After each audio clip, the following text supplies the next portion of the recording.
Greetings, gents, and welcome to part 6 of my analysis on the movie Fight Club, with a word of thanks to all of you who have hung in for every segment, urging me to take the time to do this right. As we left off last time, we were just starting to examine the dual-edged sword that is Tyler Durden, as represented in the life of the narrator. On the positive side, the narrator has hardened in a decidedly good way. No longer bouncing around like a pinball, pushed to and fro by the unseen forces in his life, he has begun to take charge, throwing off the weight of social expectation and convention. His insomnia? Gone. His anxiety? Gone. His obsequious ways? Gone. All of it sloughed off like worn-out clothing as an improved version of himself emerges under the tutelage of his alter ego. He is stymied, however, where it concerns his sexual and emotional isolation. His weekly fights, while toughening him physically and even helping him fit the mold of a leader in Fight Club, have not created the spark needed for him to deal with his attraction to Marla. Oh, and there's the other thing. Whatever good has emerged in the narrator, whatever strength, we also have to acknowledge that he still suffers from a worsening split in his personality. And the alter ego that has emerged in the form of Tyler Durden isn't a self-improvement guru. Tyler Durden is more like Tony Soprano than Tony Robbins. And that leads us to consider the pathological duality at play here. The more the narrator takes control of his life, the more Tyler Durden takes control of the narrator. And in this, Tyler has revealed himself as the narrator's anima, his toxically feminine side, pummeling him with the message of his disposability, of his utter worthlessness unless he is doing Tyler's bidding. And even then, the devaluing continues, true to the feminine archetype. By the way, one commenter opined that he thought that Tyler was still putting the narrator on a red pill path, the logic being that his struggles were now against the things that enslaved him, consumerism and life on the white-collar plantation. To be honest, that is a thought that crossed my mind more than once, though I ultimately had to rule it out. True enough, Tyler is not conditioning the narrator to be disposable for the sake of women, for work, or in patriotic fervor. But alas, disposability doesn't have a high road, except in the rationalized thinking of those who believe that a bit of metal and a ribbon are worth a man's life.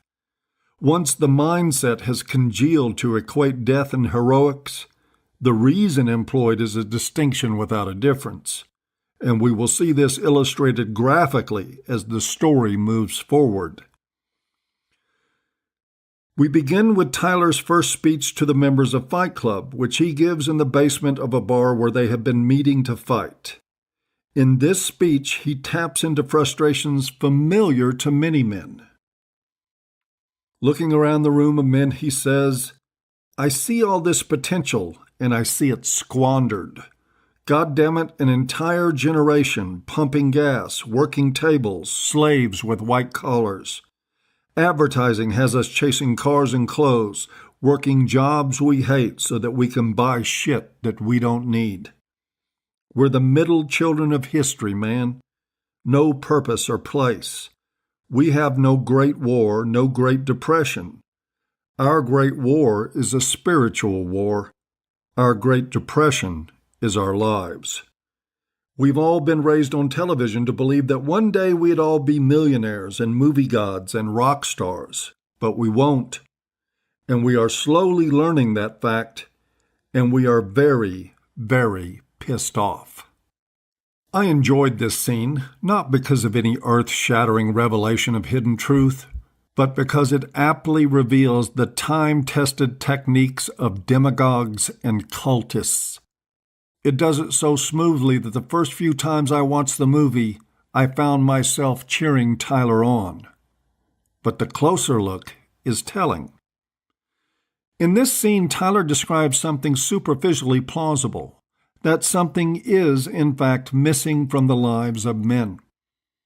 That in having tamed the environment, conquered the elements, created stable governments and safe, comfortable places to live, men have also created a hole in their existence.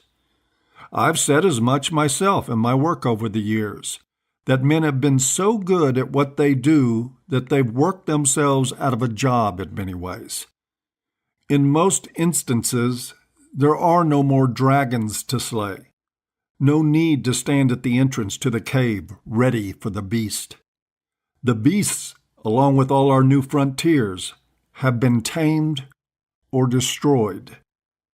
And we've been left to fester, trapped in the old mandate of protecting anyone but ourselves, but with no real enemy to battle and no one worth saving if we did. Tyler's demagoguery gives the men of Fight Club a solution to that dilemma by creating the needed enemy, by taking the failings of men and reshaping them into an external boogeyman, at which, in the words of Tyler Durden, they are very, very pissed off. This is a point we are well advised not to overlook. Red pill philosophy, at least as I understand it, reduced to its core wisdom, informs us that the enemy, the real enemy, is within. It's not women that get us, it's our naivete and mindless attachment to them. It's not gynocentrism, it's our willingness to enslave ourselves by making sacrosanct its crazy dictates. It's not consumerism, it's our undeveloped values and our attachment to things, our worship of objects and the imagined status they bring. That's the beauty of red pill philosophy. It doesn't require the world to change for us to reap the benefits. If we want to erase the impact of consumerism on our lives, the only thing we need to destroy is our credit cards. Not Walmart, not IKEA, not Starbucks, but the part of ourselves that is foolish enough to believe and think those things are important. Red pill men don't seek to destroy marriage. They just quit participating in it. Our reaction to the stupidity of marriage is a strike, not a war. Red pill men place the onus for change where it belongs, on ourselves. That is the freedom. It's the only answer that was ever needed, but it is in no way what Tyler Durden wants the men of Fight Club to see. And the reason for that is simple. It's because you can't control free men. And you can't make them destroy themselves or anything else for a cause, especially causes that are nothing more than projections of their own failings. That's the way of feminism and other ideologies of victimhood. It's also the way of Tyler Durden. And we see this much more graphically illustrated ahead as he puts the men of Fight Club onto a path of devaluation and self-destruction. Tyler sets an example of sacrificial disposability for the men by getting a mobster type named Lou to beat him savagely over using the basement of the bar for fights. Then he informs the men that they all have the assignment to go out and instigate fights, with the understanding that they must lose. The narrator takes this lesson to heart and next quits his job in a scene that makes Lester Burnham's quit scene in American Beauty seem like it was phoned in. Not straying a bit from Tyler's message, the narrator beats the fuck out of himself when he quits to give him a bigger edge in extorting money from his boss. And this is where we see Tyler Durden going into his agenda full swing. He begins to issue the men of Fight Club regular assignments to go out and cause destruction.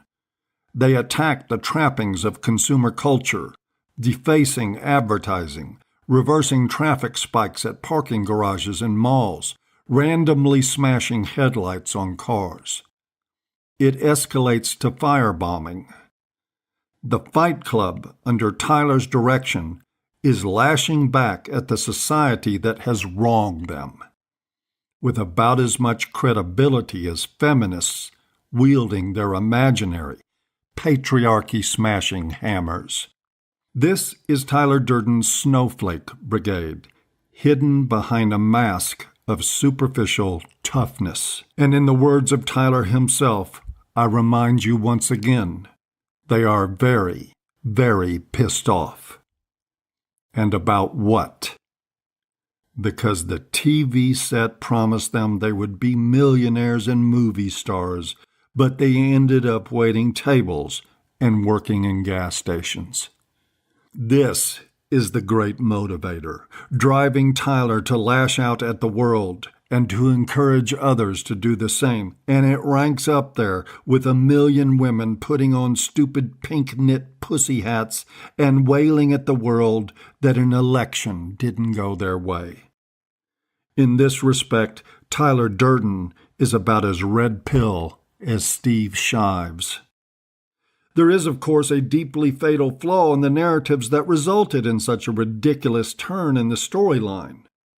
That is, the storyline was twisted off into a ditch by the ignorance and the misandry of the movie makers. Indeed, I'm sure to them that men going postal on the world because they fell short of being rich and famous or some other equally petty reason seems plausible. And it may well be plausible to some degree in the narcissistic realm of Hollywood, the land of entitled brats. There is no other way to see it, in my not-so-humble opinion. Tyler's first speech and the resultant violence it inspires is one of 2 major flaws in the story that ruin its potential as a red pill film. If the men of Fight Club were firebombing family courts, ransacking police stations, and running politicians through medieval gauntlets, I'd be a little more impressed, and it would have been a lot more consistent with the actual source of their anger as described in the story. We learned about that anger early in the movie when we discovered that the narrator, who is the template for the men in Fight Club, was robbed of his father and raised by his mother in an emotional shithole. Rather than seize that information and allow it to guide the narrative, we just get a sick psychodrama painting men who are indulging in Michael Kimmel's aggrieved entitlement. Gents, this shit is straight out of the feminist playbook on toxic masculinity. Mind you, we are tossed a couple of red herrings to try to distract us from that. One is when Tyler forces a convenience store clerk into an alley at gunpoint. Questioning him about his ambitions, he hears that the man wanted to be a veterinarian but dropped out of school. Tyler sends him off with the message that if he is not on his way to being a veterinarian within 6 weeks, that he will hunt him down and kill him. And this is where I've seen in the comments here and other places that Tyler reveals the true nature of his objectives, to direct men to facing failings and pursuing their dreams. That Tyler is an agent not of control and abuse, but of self-actualization. I'd suggest, however, that considering the big picture and the closer look, all we are seeing in this scene from Tyler is standard blue pill mental masturbation. It's a preening alpha, doing his best to distract us from distilling his actions down to their core meaning, which can be summed up as easily as saying, "Do what I say, or I'll kill you." I'll explore this and a lot more in the next and final installment of my analysis of the movie Fight Club. But at this point, I think it's a good idea to zoom the lens out from all the minutiae of the blow-by-blow account and look for just a moment at the bigger picture. Fight Club is in essence a study of a human being's relationship with his shadow. Knowing the shadow, being cognizant of its characteristics, and being able to draw on the parts that are useful and strengthening is the lifelong challenge, as is doing so without allowing the shadow to run rampant. The lesson of this movie isn't to provide a qualitative comparison between the narrator and Tyler. It's not to force us to choose which one of these two to root for. The lesson is to understand the folly of either allowing your shadow full control or denying it any control, especially if you deny it any control by denying it exists. Following that path resulted in the narrator's life devolving into a pit of neurosis and personal misery. It created a vast, empty hole that only Tyler Durden could fill. And allowing that to happen, allowing the narrator to confuse Tyler for a savior, breaks a lot more than it fixes. And this is it for part 6 of the Fight Club analysis. As always, I hope you've enjoyed, even if you haven't, and we'll see you next time.